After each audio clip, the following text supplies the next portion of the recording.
Dans le cadre de ses missions et de ses prérogatives, le DRASM se projette pour remplir un certain nombre d'expertises dans le cadre de l'archéologie, qu'elle soit programmée ou préventive. Et outre-mer, il s'agit aussi d'aller expertiser des sites, rencontrer des partenaires pour pouvoir prendre la mesure à la fois des thématiques de recherche, mais aussi d'affiner la gestion du patrimoine maritime, des biens culturels maritimes. La Martinique est particulièrement touchée par l'érosion, par la dégradation des plages et nous, en tant qu'archéologues, on essaye de prioriser et de documenter les sites qui se trouvent en bordure de littoral avant leur disparition.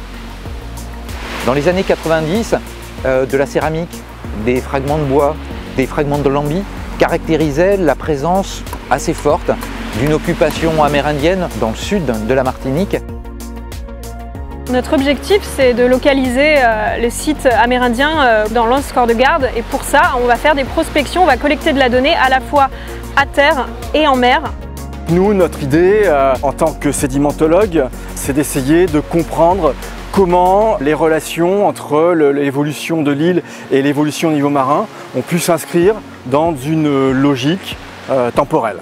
On a tout d'abord commencé par une série de carottages qui ont permis d'identifier la couche d'occupation archéologique de ce site de Fond-Banane. Après quoi, un sondage d'1 quart de mètre carré a été ouvert.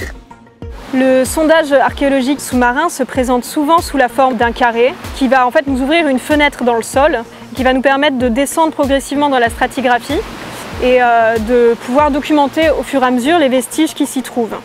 On va avoir des conditions de conservation qu'on ne trouve pas à terre et qui nous laissent espérer de pouvoir découvrir des vestiges, entre autres en matière organique, des éléments en bois, en fibres végétales, qui sont toujours détruits quand on fouille des sites terrestres et là qui pourraient être conservés. Les sondages sont venus comme une clé de voûte apporter la réponse au fait que oui, il y a de la matière organique dans laquelle sont fichés des témoignages anthropiques calés parfaitement. On va pouvoir dater ces niveaux très précisément. On va pouvoir contribuer au calage de la typochronologie, c'est-à-dire la forme des récipients céramiques, et on va arriver à préciser un petit peu encore les faciès qui sont présents sur le site de Sainte-Luce. Tout l'intérêt de l'étude géoarchéologique de ces sites, c'est la possibilité par l'étude sédimentaire de caractériser la remontée du niveau marin à l'échelle locale de la Martinique. Et une fois qu'on aura défini une courbe de la remontée du niveau marin, on aura la possibilité d'identifier de nouveaux sites archéologiques submergés, potentiellement jamais localisés par les archéologues.